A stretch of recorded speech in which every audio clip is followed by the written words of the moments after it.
Happy Thursday, everyone, to all the socials out there. Little Nessie is live on our happy hour Thursday weekly podcast with Dave and Ron. Happy Thursday to you, Ron. Yeah, Ron and Dave's happy hour podcast. Happy Thursday. Ron and Dave's happy hour. It's the Little Nessie happy hour because I like that. That's right. Yeah, we got to get a little sign, like a little Nessie happy hour dangly. we've got one at the end, a little neon sign bumper finishing video. But yeah. Well, cheers. Let's begin and end with a cheers. So, well, we won't end with a cheers right now, but we'll begin with a cheers. So happy almost end of the week. You and I are doing something fun next week. We're broadcasting remote. We are. We're gonna go live in a different country or somewhere next week. But hey, if you're joining us live, welcome to the podcast. Ron and I are going to chat for about an hour. We typically stick with topics that are housing, mortgage, real estate, but you never know. We go plenty of different directions. Sometimes AI, sometimes marketing, sometimes we talk about what's the most random topic we've ever talked about, Ron? Oh, that's a good question. There's been quite a few, David. I can't but I love the random. I love those. Those are my favorite ones. We usually try to tie it to housing, mortgage, real estate, but we don't always do that. So, so we're going to talk for about an hour. If you're watching the video now or later, hey, if you wouldn't mind, just subscribe on our YouTube channel. McKenna, if you show the links on the bottom, I think we've got them all up there. But subscribe to our YouTube channel. We've got exciting things coming up at Little Nessie. Ron and I have been working on many things for a while now. And we've got some fun things coming this year. But let's get to this week's topics. And this week, I usually start with, yep. Oh, thank you, Dave. I was just going to interrupt you for a second. Yeah, you know what? I think it's appropriate.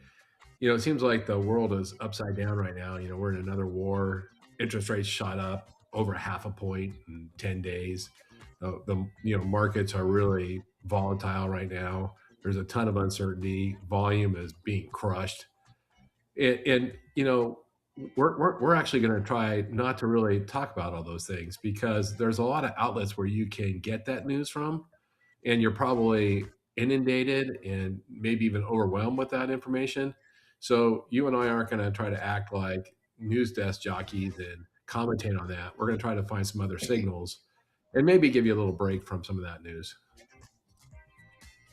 I like it. I do enjoy talking politics with interesting people, even if they disagree with my side on politics. But the Little Nessie happy hour is not the place. Maybe every now and again, a fun poke at something or whatever. But well said, Ron. Let's get into today's topics. I usually start with the From the Gut, and this is now going to be the second time that I'm using Band of Brothers is an example for what I'm talking about. But I'll usually talk about something that's going on, that's trending, that's marketing, that's AI. But then sometimes I've been in a leadership position for most of my adult life. I think some kind of leadership position. I started off at the age of 21 as a manager at an Abercrombie and Fitch, but it's grown quite a bit since then. But today's topic is all about leadership, and then we've got three main topics that we're going to talk about.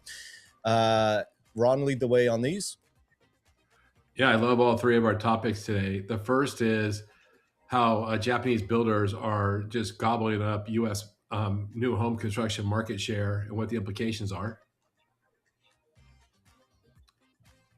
Next up is, there just continues to be mergers and acquisitions, consolidations, acquisitions, and it's, really not riling the market, but it's reshaping the market. And we're going to talk about what that means and what is the relevance of scale, and we'll talk about that a little bit.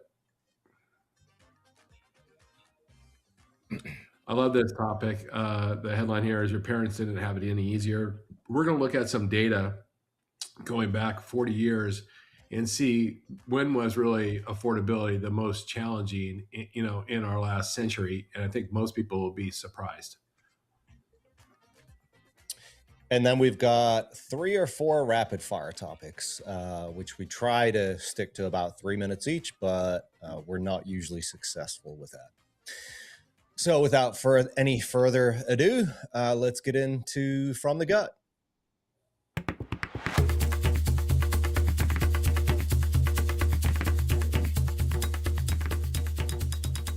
All right. So this week, like I said earlier, I'm going to be talking about leadership, and I'm going to use Band of Brothers again for the second time as my example. Maybe, Ron, do you like the idea? Maybe I should make a little mini From the Gut mini series based off Band of Brothers characters. What do you think of that? I think you're well on your way. You just need to get some marketing around it, branding. There you go. Well, this one is all about how people respond under pressure, which is something every leader faces at one point or the other, or constantly. So if you've never seen Band of Brothers, first of all, shame on you. But second of all, there's a character named Ronald Spears. Now, the show, I'm sure this is not a surprise to anyone, but it's based on actual events and on the book by the same name, Band of Brothers, by the author Stephen Ambrose. I read it probably, 15, maybe 20 years ago. So if you have seen the show or read the book, you know Spears is a little different. I've got a couple short 1 minute long videos for you, but he's not loud. He's not trying to rally people with speeches. He's not overly emotional. In fact, he might be the opposite of what people typically think of when they think of leadership. He's quiet, he's direct, and he's extremely decisive. And there's a moment in the show that takes place during the Battle of Foy where this really comes into focus. Easy Company is stuck. They're taking heavy fire. There's confusion, hesitation. Nobody's really sure what to do next. At the time, Lieutenant Dyke, a different guy, is in charge, and he mid battle he freezes, and you can feel it. The longer it takes to make a decision, the worse everything gets, because uncertainty spreads from one person to the next and eventually to the entire group. And then Spears shows up. McKenna, go ahead and play that first clip. It's only about a minute or so. Keep moving! Dick! Captain Ayers! God damn it, you do not go after! Tell the battalion commander now, get back here! Dick, I understand your attachment to Easy Company, but Spears, get yourself over here! Get out there and relieve Dyke and take that attack on in! Hang on, Burko! Fire!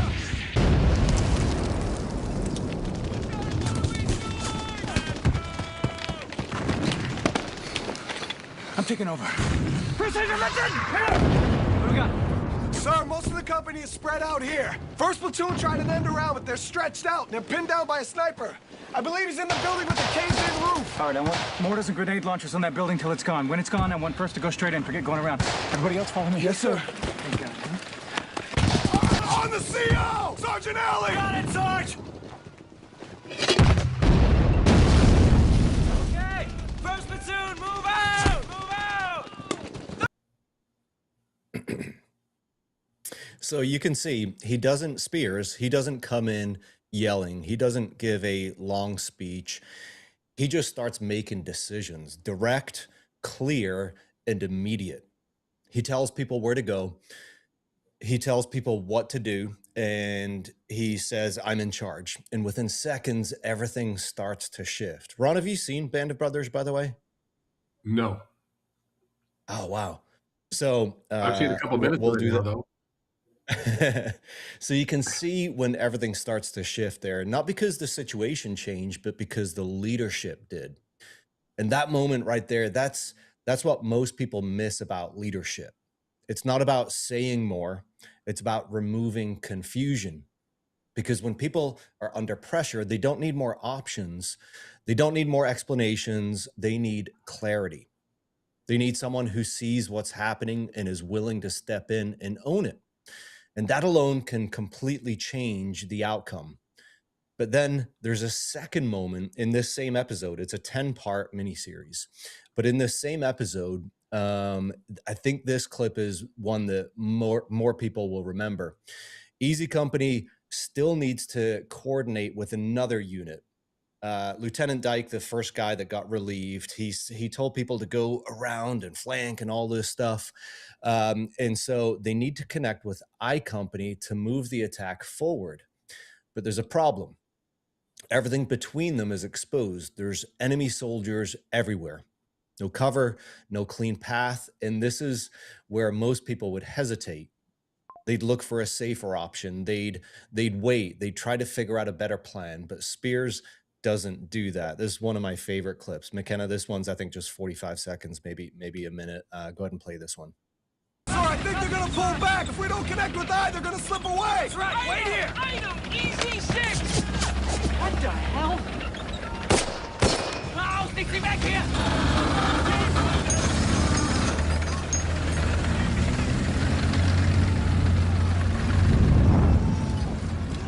At first, the Germans didn't shoot at it.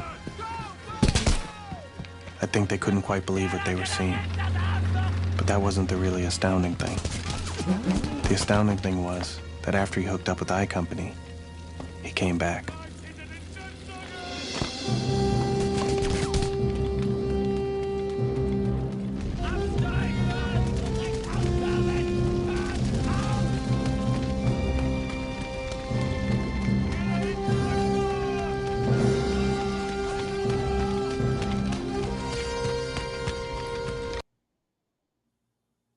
Man, I love that show so much. It makes me want to watch it again. I've probably seen the entire thing, 10 episodes, 20 times. But you can see where Spears, you can see where Spears just runs through enemy lines, people on his left, people on his right. He doesn't go around them, and he goes just straight through it. And what stands out to me isn't just what he did, it's how he did it. No hesitation, no second guessing, just certainty. And when the soldiers, his soldiers, see that, everything changes, because now it's not just direction, it's belief. And that's a difference between the two moments. The first clip that I showed, there's clarity. The second clip, conviction. And when you combine those two, that's when people actually follow you, not because they have to, but because they trust you. And you see this play out in business all the time, especially now with how much noise there is online. Everyone's talking, everyone's posting, everyone's explaining, and a lot of it sounds the same, that the same advice, the same phrases, the same recycled ideas. And the natural response for most people is to think, I need to say more, I need to explain it better, I need to prove that I know what I'm doing. But that's not what stands out. What stands out is clarity and decisiveness. It's the ability to say something simply and stand behind it. Now, here's where this connects today, because what you're seeing in those two moments, that's not just a war story. That's how people respond under pressure, or the opposite, in business, on teams, in leadership roles. You'll see the exact same thing play out. Something goes wrong, things slow down. There's uncertainty, and most people, they hesitate. They want more information. They want to make sure they don't make the wrong move. They want to think through it one more time. And on the surface, that can sound responsible, but in reality, that hesitation usually makes things, or can make things, worse. Because just like you saw with Lieutenant Dyke, the guy that got replaced, uncertainty spreads. I didn't show the whole clip, but you can see just chaos when he is in control, because he's uncertain. He doesn't know what to do. It creates doubt. It kills momentum and leaves everyone else wondering, what do I do next? And that's where leaders separate themselves, not because they always have the perfect answer, but because they're willing to step in. They're willing to make a decision and move, even even if it's not perfect, even if they don't have every variable figured out, because movement creates clarity, and clarity creates confidence for everyone else. And when you combine that with what you saw in the second clip, that's where it goes to another level, because now it's not just about making a decision, it's about standing behind it fully. No hesitation, no second guessing, just conviction. And people feel that. They respond to it. They trust it. And that's really the difference.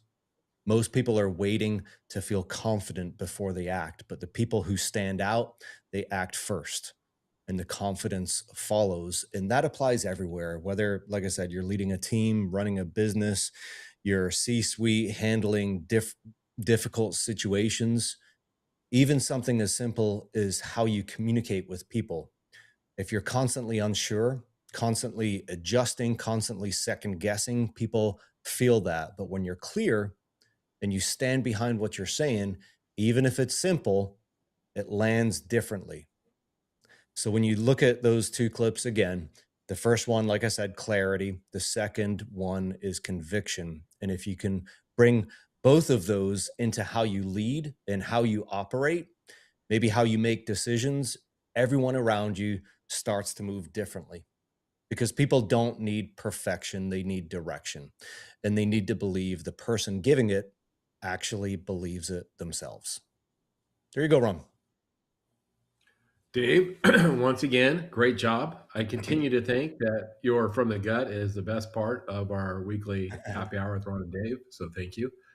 And it's so apropos or timely because, man, does it feel like our industry is once again in chaos, as is the whole world. But certainly, with the rates shooting up and volume plummeting and all these things happening, I mean, leadership is, absolutely in demand right now and maybe not always available. So it was very timely. Thank you. Thank you. I cannot believe you've never seen Band of Brothers. That blows my mind. I don't know if I can watch 9 of anything. 10. I could have stopped at 3. I used to be able to name all the episodes. I don't think I can anymore. I could probably get it right 80%.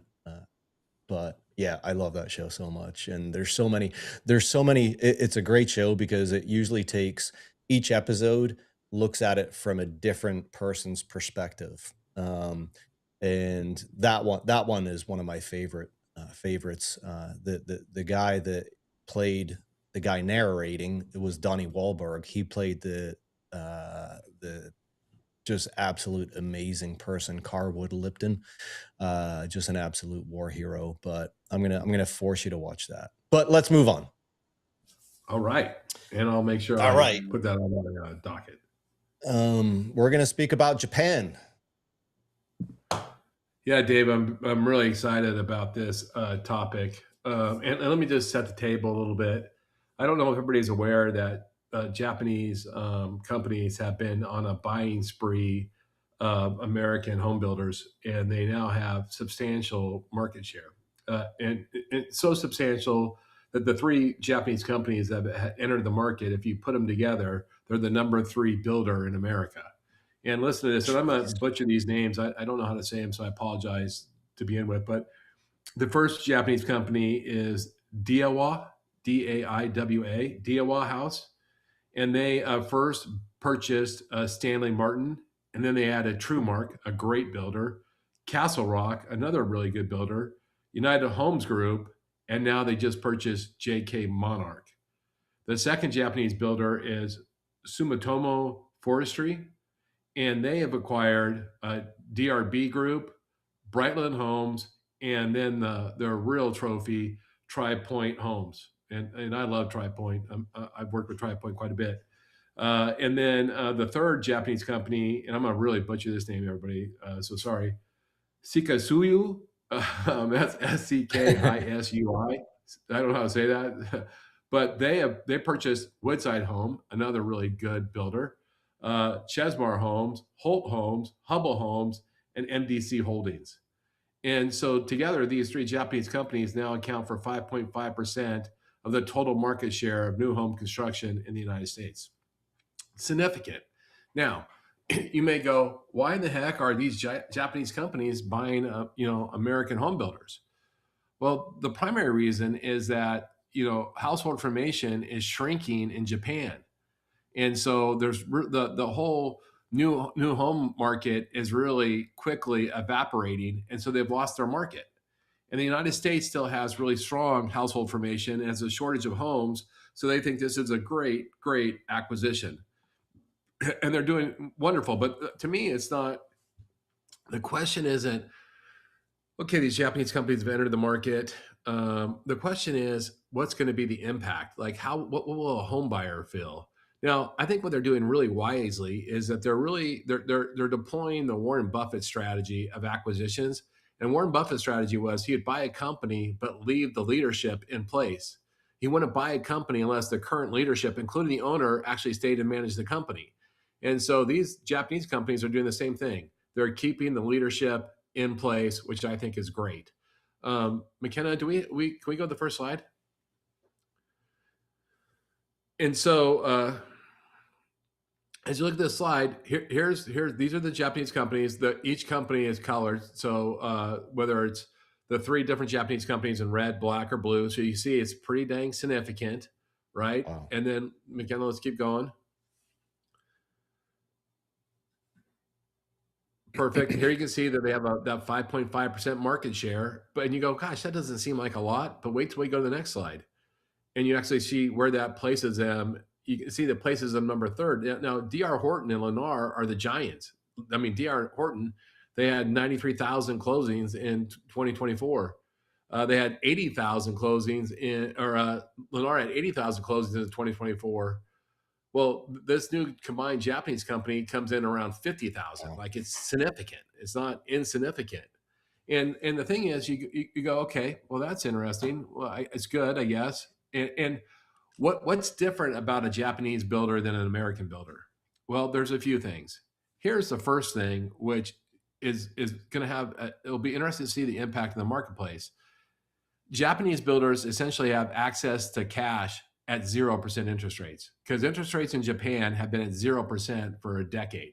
So whatever builders feel about constraints on cash, and how as rates go up and down, it really affects their business.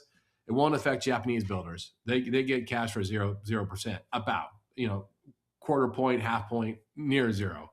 That's the very first thing. The next thing is these Japanese builders, they're not publicly traded companies. They don't have to worry about their quarterly reports. And so Japanese companies typically plan in decades or centuries. They don't play quarterly, where U.S. companies, especially, public companies, they play a quarterly game. You're going to see these Japanese companies come with a totally different strategy of playing a decades-long game or a century-long game. And then on top of that, of course, Japanese manufacturing is legendary for their process discipline. And you certainly see that in Japanese home building. They approach home building differently. They don't approach it like it's a local endeavor where you couple together multiple local vendors to create a house. Instead, they'll create a system, a manufacturing process that is more centralized and that is more dependable, and they'll invest a lot into that. Another thing about Japanese builders is they try to build homes that will last for a century. And they're very proud about buying homes or building homes that will withstand a tsunami or hurricanes, tornadoes. They're very much about building a very, very solid home. It's almost like a Toyota. They build, the core product is excellent. The accessories may not be, but you know what? The core product is gonna stand. And so if you boil all this down, here's what I think you're going to see. You're going to see more predictable build times from Japanese builders. You're going to see much tighter procurement. They procure long-term for all their homes. So the home in Virginia is going to have the same kitchen sink as a home in Washington State, there's going to be a lot fewer handoffs throughout the process.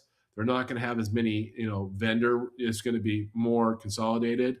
They're going to have much better cost controls because one thing is there's no waste in Japanese manufacturing. I think that they'll most likely have more consistent delivery, and you won't see wild swings up and downs. They're not going to care about the market. They don't. They're not so worried about the fluctuations in the market, either interest rates or cash availability or even volume. They're just going to build a very long-term path with a lot of cycle resilience. And so it's very, very interesting. And some of these builders, they are very quality builders, super quality builders. There's quite a few builders on this list that I personally have overseen JVs with. And so the question isn't then only, heck, how will this change for the consumer, but how will it change for real estate agents and for loan officers? And for lenders, you have to wonder, are these companies going to preserve their current mortgage relationships? Are they going to make a pivot? Because if they make a pivot, that is a huge opportunity for the rest of the market. Are they going to consolidate towards larger national mortgage partners? Are they going to create their own lending, arm? Are they going to do regional alignments? Are they going to do affiliated or captive financing strategies? Like, we don't know yet. And they haven't rolled that out. So you really want to pay attention if there's opportunity there. And it's no different if you're a real estate agent. What's going to be their role on co-brokering, outside agent participation, those type of things. And so we just got to keep our eyes open and see if there's opportunity. And of course, if you have one of those accounts, and like I said, I've been in charge of quite a few accounts with these builders. I know these builders. And, if you're the one sitting on the account, you are freaking out. But if you're the one sitting outside the account, you're eager to see if there's an opportunity. Dave, what's your thoughts on this? When I saw the headline, I had a negative reaction to it, but everything you just said has a positive spin to it. What are some of the downsides? Because initially, when I saw that, Japan is such a large player in the space. I was like, "Ooh, that's dangerous." Or I don't know what within me made me have that reaction, but everything you just said sounds good. Well, I don't know if there's a lot of downside in that they still have to hire, American workers to build the home. They still, for the Right. most part, have American suppliers, and so there's no negative there. And there's a huge positive because they're going to help contribute units, more units to the inventory, which is what we desperately need. The only negative is that they take the profits outside of the country. Right. So that would be the only negative. Of course, we'd like to see that stay in the country, but I'd like to see more homes built more than keeping profits in the country. But I don't see a whole lot of negatives, honestly. Hmm. Dave, Interesting. if the market was saturated, like if you said we have way too many homes, like we're building way too many homes, well, it would be a problem. Japanese companies might have an advantage with the low cost of funds and possibly a tax advantage, and that could be a disadvantage to American builders. And I wouldn't want to see that.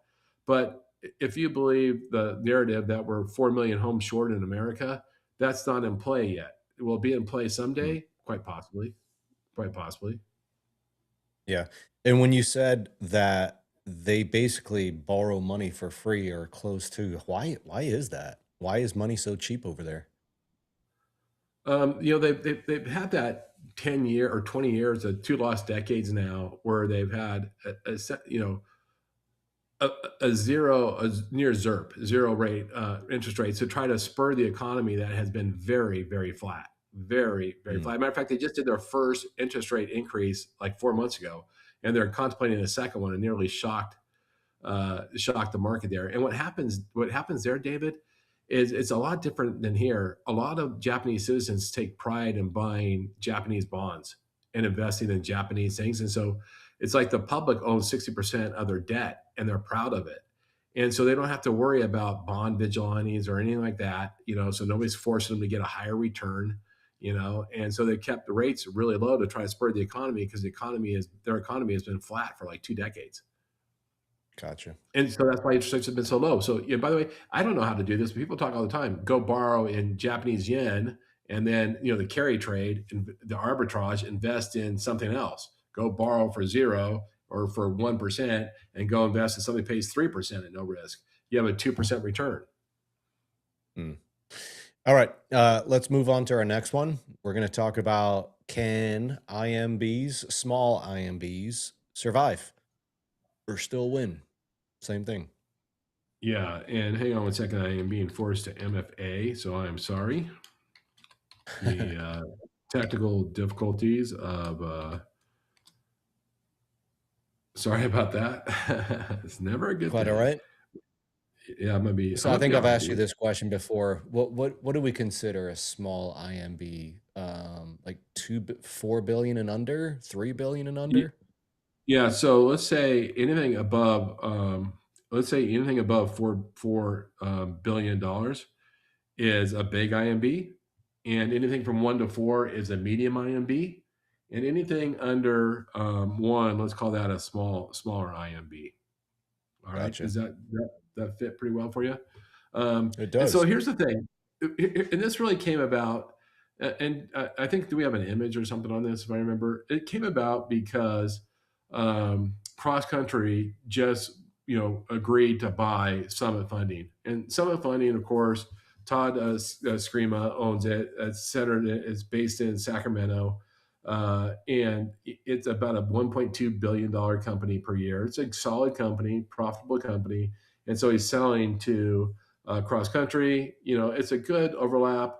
It's probably a good purchase. Cross country has been out buying quite a bit. They have made several acquisitions recently. They boast, our third slide here, which I'm jumping ahead, they boast that they have something like 90% retention of the loan officers that they acquire through acquisitions, which is unbelievable, clearly unbelievable. And then, of course, now cross country has now jumped into the ring trying to buy Two Harbors Servicing, which is already in a agreement with United Wholesale Mortgage to sell. I think cross country's offer is better than United Wholesale Mortgage. United Wholesale Mortgage is on the face worth more, but it's an all stock a swap purchase, where cross country is an all cash purchase. And I think that definitely the board and the stockholders will go for the all cash purchase. There is a hidden third bidder now that has made a higher cash purchase. But the point is that there's mass consolidation going through the industry, and we can list them all, from the Rocket, Redfin, Mr. Cooper. We could keep going on the Guild, and that PE firm, or that also servicing firm. It's on and on. There's just on and on and on and on. And the question is, because the argument, and then this is coming from an article, is covered all over the place, but how do you survive when these companies get such huge scale? Well, they not only get huge scale, and so let's say we need a critical piece of technology, and let's say it costs $1 million a year. If I had to divide that by 1,000 loans, that's pretty expensive, right?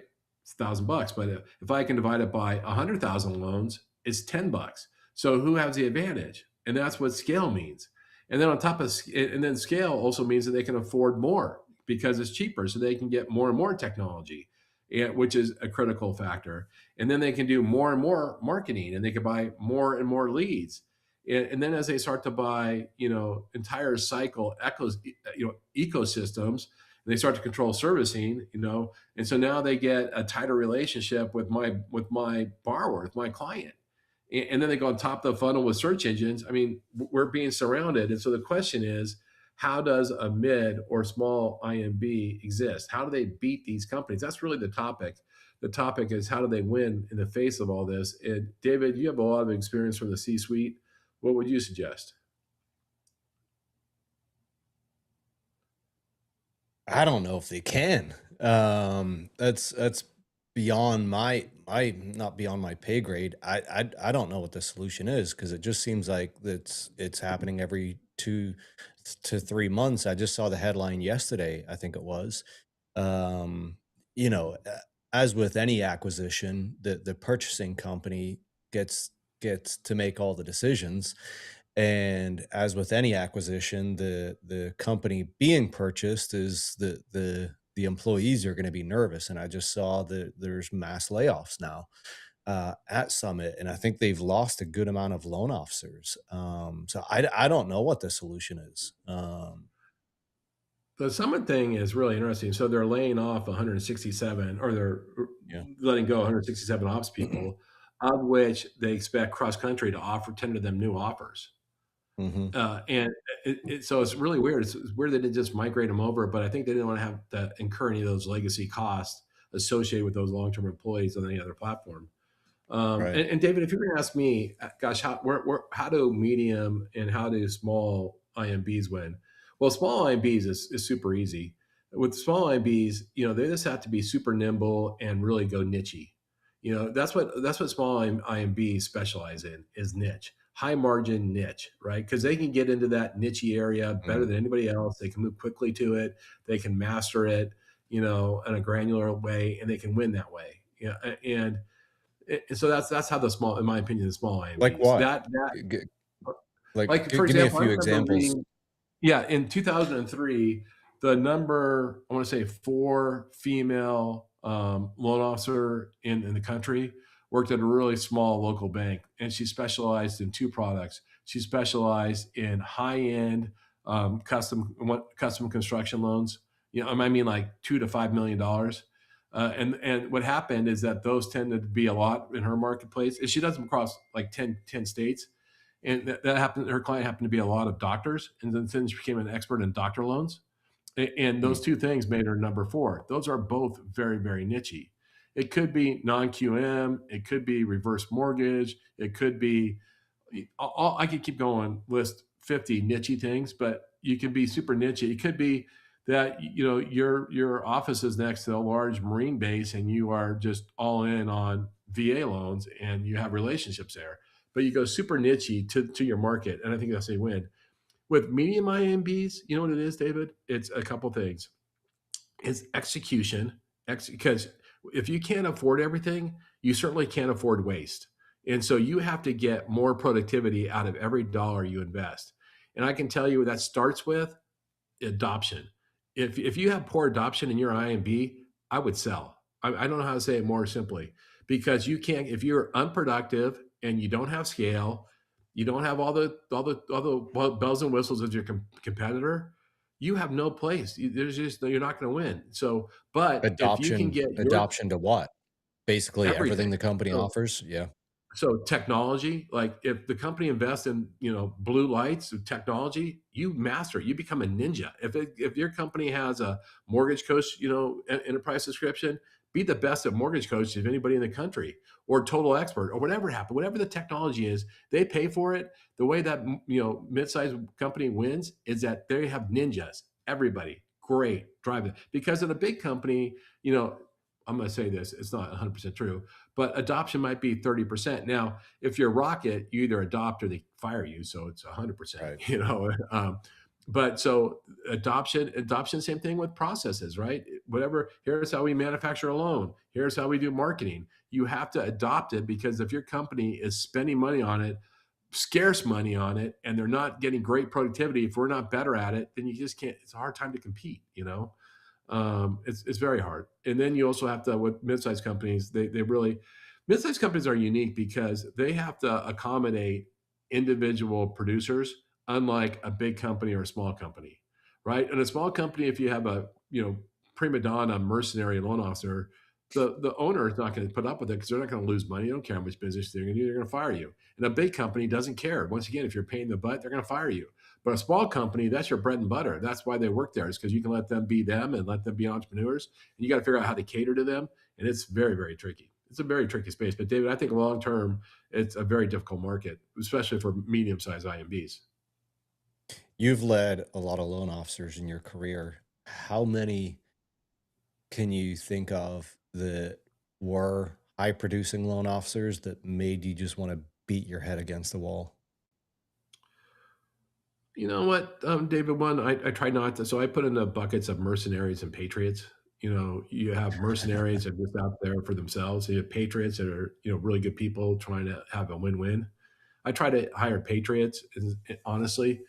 And I didn't have a lot of tolerance for mercenaries, honestly. But let's say in the places I've been, for the teams I've led, we never have more than a 10% mercenaries, because mercenaries are cancerous. They bring down, they ruin your culture. They actually ruin your standards, because you have to give them exceptions all the time, which is totally demoralizing, and they're unprofitable oftentimes, and but only maybe 10% because it just doesn't work for long, Yeah. So yeah, Can you give me 5 names, please? I would love to. I would love to give you 5 names because I promise you the top 5 would be well-known people. Yeah. Oh gosh. Don't do that. Don't do that. No, I won't. All right. You ready to move on? Yeah. Your parents did not have it easier. What in the world are we talking about? We've By kind the of way, talked about this a handful of times. and before we get to this topic, I'm so sorry we didn't get McKenna's view on Japanese builders. That would have been so curious. So McKenna, I'm sorry, but you're going to jump in on this one. David, we talk about all the time. I think that mortgage and real estate professionals, their number one job today is to counter fight the vibe that's in the marketplace. The vibe that the American consumer has is that this is the worst time ever. The economy is horrible. I'm making less money than ever. I'm probably going to be fired tomorrow. Maybe replaced by AI. It's just the vibe is all this horrible, and it's because they're inundated with one bad and misleading, news story, caption, title after another, social media. And so the vibe is bad. And I don't know if the vibe matches, but one of the vibes is this, this FOMO that, hey, I'm a Gen X or a Gen Alpha or whatever, a younger generation. And God, I just missed out. I mean, in 2020, houses have gone up now 40% since 2020. And those people have a 3% mortgage. And look at my parents, my grandparents. My parents are wealthy. They own their $1.5 million house, and they don't have a mortgage on it, and they got $1.5 million in the stock market, and they're just so lucky. They had it so easy. That's kind of the vibe. Do you agree that's kind of the vibe? And McKenna, I really want to get your view. Is that kind of the vibe for people that you hang out with? I don't think that that's necessarily the vibe that I get from at least people that I'm hanging out with. I mean, there is definitely a lot of negativity around it, but I wouldn't say that it's necessarily pointed or directed at the previous generation, like saying like, oh, they had it so much easier. But there is definitely a lot of, as we said in the last one, there's a lot of like kind of nihilism with the idea of getting a house, and that it's just kind of unobtainable or unreachable. Do you think that your mom and dad had it easier buying their first house, than you were going to have? I wouldn't say that. I Well, I that's fair. I can honestly say I don't think so, but I mean, I also know my parents. I know their story, and so I wouldn't say that. Yeah, that's great. And David, what would you say? Do you think that's the vibe out there, generally speaking? I think so, but the media that I consume and you consume is different than a lot of people. So yeah, I think that is the vibe. But your views can be slanted depending on who you're listening to, what you're watching, who you're watching. Yeah, well, let's look at our two charts. Let's go to the first one, McKenna. The first one just shows recent, reflects recent results, and we cut this off, but I don't remember who originated this chart. Do you guys have it at the top of your head? Because we cut it off. I Anybody? don't know. Oh, I want to quote the chart. I'm sorry. I think it was it's a bank rate. This is from Bank Rate. And this one shows new homeowners, their DTI right now is, or their housing cost to income is 26.9%. And for existing homeowners is 20.4%. And the article was arguing, Bank Rate was arguing how miserable. That's why, new homeowners, we have such hard times with new homeowners. And so that really got me thinking, David. And so I did some research, and with a few AI tools, a little research, we came up with this next table. And here's what I discovered. And this might shock some people, but the highest DTI in the last 50 years was in the early 1980s. And for people that Wow. bought a house in the 1980s, 55% of the median income, and this is across the whole country, 55% of your income went to your housing payment in 1981. Jeez. 55%. 55. Today, it's at 40%. more likely, not the bank rate number, but 40%. But that means that your parents and grandparents, they had to shoulder a 55%. By the way, that is pre-tax, 55%. And yet homeownership rate was higher because it was a value. It was a personal value. I want to buy a home. I want to get married. I want to have kids. Those are my values. I'm going to sacrifice. I'm going to, eat peanut butter sandwiches. We're going to, watch I Love Lucy reruns on the TV on my 3 channels. We're going to go down to the park and, walk around for our entertainment. We don't go on vacations. Our primary value is owning a home. And so they made it happen with the 55% DTI. Today, kids are freaking out at 35%. They're like, how am I going to have my burrito Cadillac deliver my food? Like, how am I going to do that?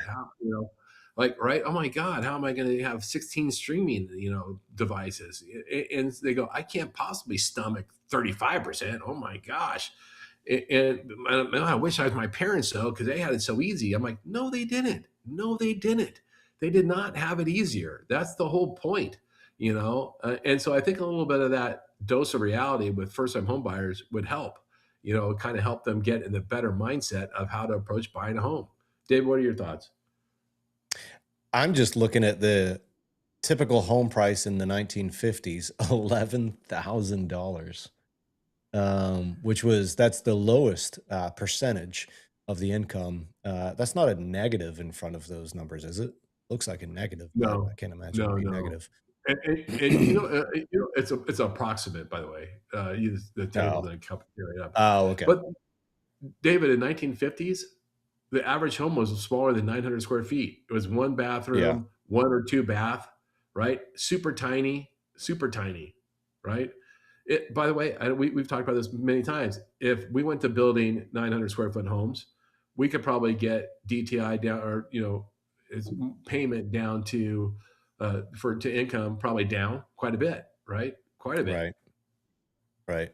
Another big variable to this is how many incomes are there in the house, which is today a lot different than it was back then. Because typically back then, it was quite often just a 1-income family. Now it's 2-income families. Well, it's even more than 2 income. It might be 3 or 4 incomes, because Sure. with the gig economy, how many people have second jobs? Yeah.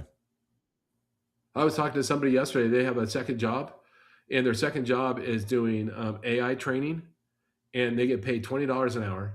Like, you can just be anybody, walk the street, $20 an hour. And what you get paid is 3 minutes. You get paid $3 per survey. And a survey is, it flashes on your screen. Do you like answer A or answer B better? And you go, oh, I like answer A, $3. All right, next one. Do you like answer A or answer B better? Click that screen. Okay, $3, right? I mean, There's no end to the gig economy, right? McKenna, you should go look for that job. Go interview people on the street. Anyway, I was expecting some kind of response there, but no. We'll get back to you, McKenna. I didn't realize that it was something that merited a response. It wasn't funny or interesting enough. All right, for me to unmute. All right, so we covered this. I know we cover this almost every week. I'm just such a passionate, soldier against fighting this vibe, because the vibe's getting in the way of people making good decisions. So we're going to move on to rapid fire. And the first one, this story got a lot of attention this past week when I first saw it. Ron, I think you might have talked about it last week. I don't remember. We did not. But it got a lot of press. And then a little while after I initially heard of it, I saw a few posts. I love the one Instagram channel, The Broke Agent. I saw a couple people hating on this article, this topic, but it's about a person who sold his house simply and solely through ChatGPT. Ron, take it away. Yeah, it's really interesting. So this really came across first. It was a news story on a local Florida station. It was like a 3-minute news story, and then it got picked up by the industry papers, and then it got picked up, I think, by Bloomberg and Wall Street Journal. And here's what the deal was. The guy went to go sell his house, and he had a hard time getting an agent to list his house for him. And when he talked to agents, they were telling me he really had to go lowball on what he could list it for, and expected to come in, well below market and all these things. And he's like, screw you guys. I'm going to do it myself. I'm essentially going to do it myself. And so Now, understand he's a technical guy, highly proficient in technology. He uses only ChatGPT, and he uses ChatGPT to do the entire process of selling his home, from establishing price, planning on how to prepare the home, how to stage the home, what upgrades to do, up to and including what colors to paint each of his rooms, the marketing plan, what day to list it. Taught him everything, and it turns out that he gets 5 above asking price offers within the first 4 hours. After every agent he talked to said he was going to have to sell it for well below what he thought was market value, right? And then he gets ChatGPT to select which one's the best.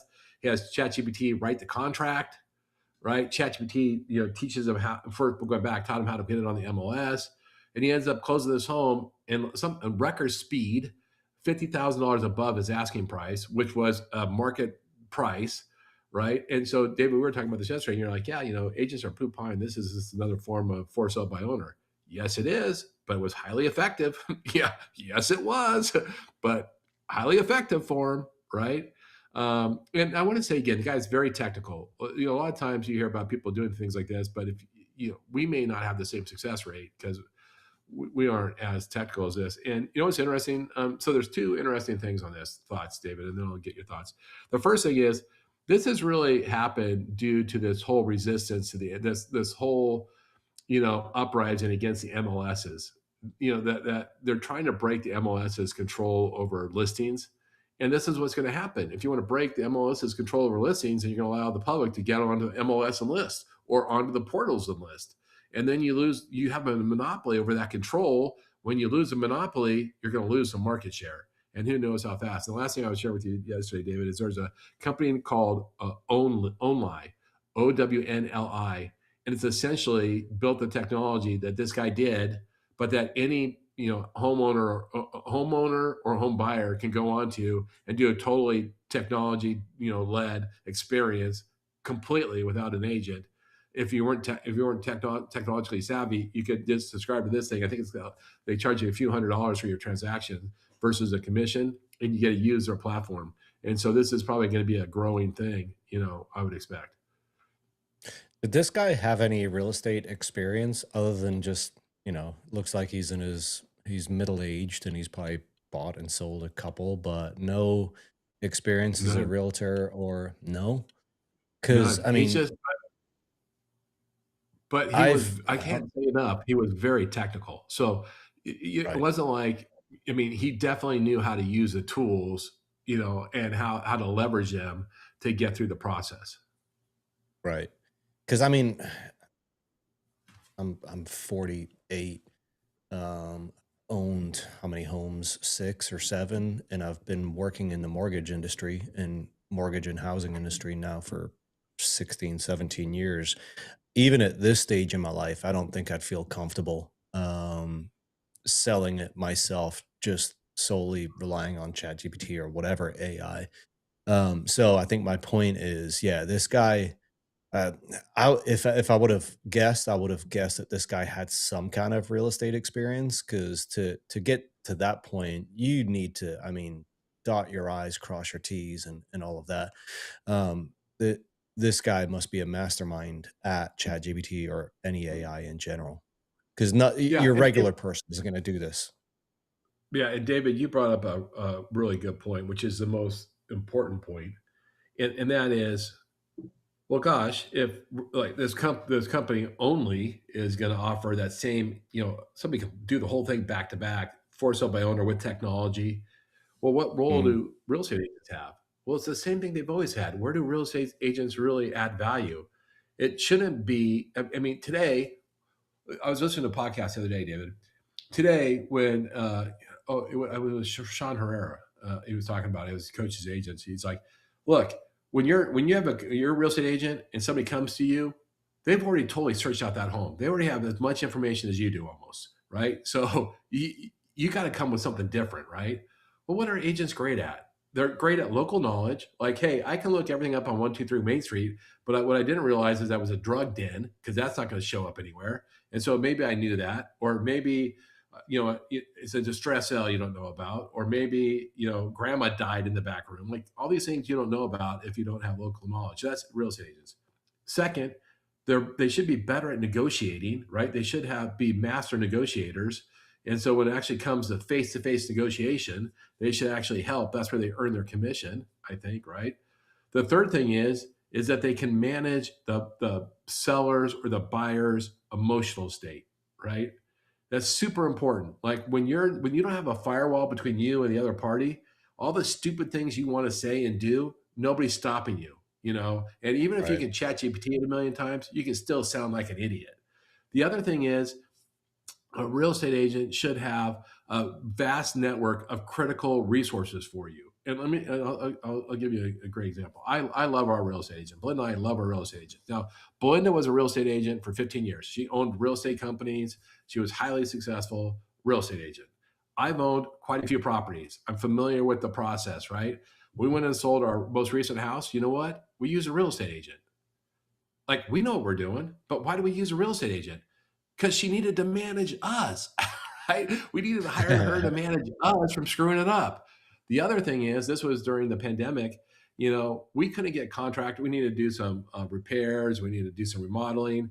We didn't have leverage with contractors to get it done. She picked up the phone. She had our house completely remodeled in like 30 days, market ready, because she had connections and she negotiated all the prices and she was like the general contractor.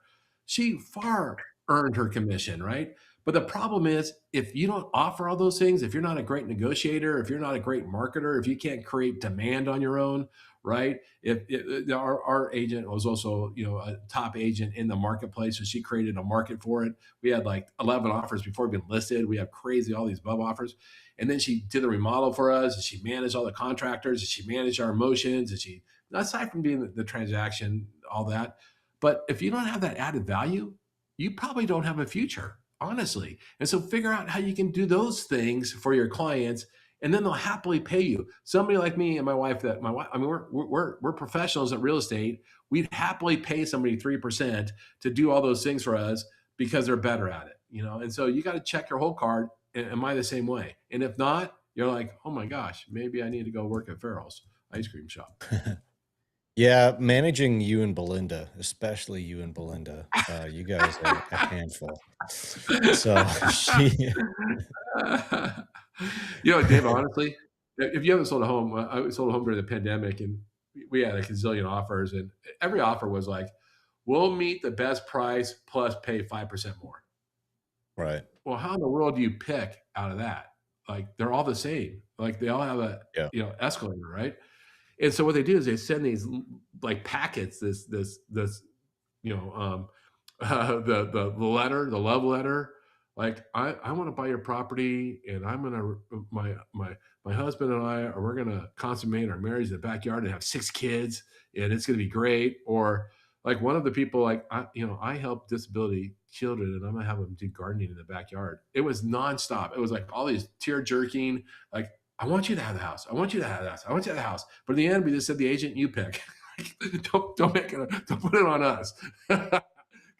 How many people do you think when potential buyers write those letters? Because I've received 1 or 2 as a seller. How many sellers do you think actually read those and it influences their decision? Because I can tell you, for me, it did not influence it one bit. It influences us, man. There's like, we must have got like 10 tear jerkers. Like, oh my God, I want them to have this house, But then the next one, and then you can't rate them. I think a lot more than you think. Now, by the way, Really? it's questionable whether those are even legal, right? Because of fair housing laws, it's questionable. But Good I think point. they're effective. That's why people use them. They're effective on us. Now, like I said, we had to just turn to our agent, like, hey, we can't deal with this, And the agent was very much less emotional about it, Right. We are way over in time. I think we're gonna have to skip 2 of our rapid fires. But I don't even remember what this next one is. The degree pipeline is breaking. What is that? Yeah, let's skip that one. Let's skip that one, David. I love this one. Oh, hold on. Let's do this in 1 minute. McKenna, let's just bring up the chart. And we're going to skip all the commentary on it. Just the chart's so interesting. This is computer science placement, and so In 2023, 89% of these computer science graduates, got placed at $94,000 salaries. By spring of 2024, it's only 71% at 78,000. By fall of 2024, it's 43% at 61,000. And then in spring of 2025, it's 31% at 61,000. And now recently, it's 19%, which means computer science has completely collapsed. And David, we're going to talk about the vibe of this and what impact it has. But let's just leave it as an interesting statistic and move on because we're long on time. Does coding, does that fall under computer science? It can, but not really. It can, but not really. And by there's all sorts of, it's not as horrible news as that. We would have gone into it, but it's an interesting topic. David, let's go. What I want to touch on for our final topic is the California. Yeah, because and we'll try not to slay this topic. All right, so California just came out with an advisory, the DRE advisory on AI. And McKenna, let's go to the next slide. We'll just highlight what the I think 5 or 6 key things are. Next one, 5 or 6 key things are. I think we only have one. I think we have a second one, right, McKenna? No, this was the only one. Well, there we go. That is unfortunate. All right, let me find what those are. I will get to it right now. So here's the 5 things that they were. Sorry, guys, about this. I don't have the 5 things, so let's not worry about it. But here's what they said. They essentially said AI is illegal in real estate. That's the bottom line. Now they said, we love AI. AI is the future. We need AI for productivity. But I just want to remind you that anything you could possibly do with AI in real estate is illegal. Just want to remind you that. And if you read the DR, it was very much, you can't do this, you can't do this, you can't do this. If you do this, it's violating. You do this, you do this, you do this. So while we love AI and we're total advanced, we're totally technology supportive, just let you know that anything you possibly do with AI, it lists like 6 violations you're going to do, which pretty much precluded you from using AI, which was an interesting take on that. David, and it reminded me, I think I was at the Housing Wire AI Summit last year, and they had the chief guy in charge of technology and I think compliance for Freddie Mac speak. He's like, we love AI, and here's how we think we need to use AI.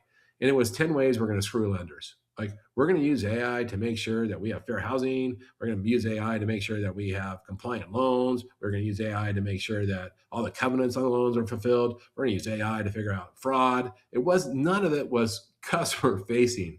Now, they would argue we're trying to protect the society, but they were using it for what I would say all evil purposes. Of course, they would say I'd use AI for evil purposes, but they was using it to constrain the market, to protect people versus to elevate people. That's the challenge. Are we protecting people? Are we elevating people? What's our priority?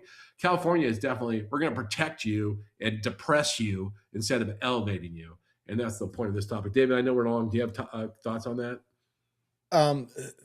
They don't have in that legislation, there wasn't stuff like banning people from using AI to enhance images and simple stuff like that, was it?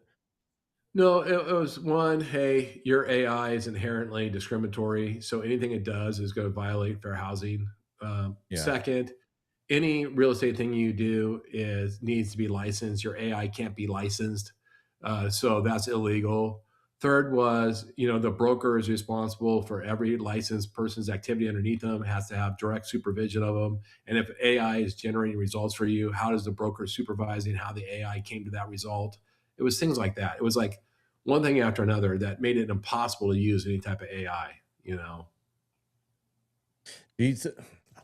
I'm wondering if there's something under the hood there with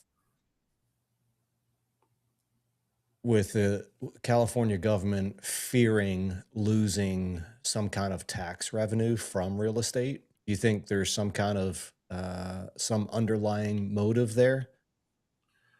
Well, David, we talked about how we didn't want to be political, and so I am going to skip that. I think this is more a problem. It's more of a problem with California, David. Honestly, so I'm gonna just skip that. But All right. yeah, no, it was incredible. Yeah, it was incredible. It was like, yeah, I mean, it's so doublespeak. We love Yeah. technology. We support it all. Just let you know, if you ever use it, you're going to go to jail. But let's go ahead. All right. Should we end with our AI tip of the week? Yeah, because it's a really simple one. Roll that bumper.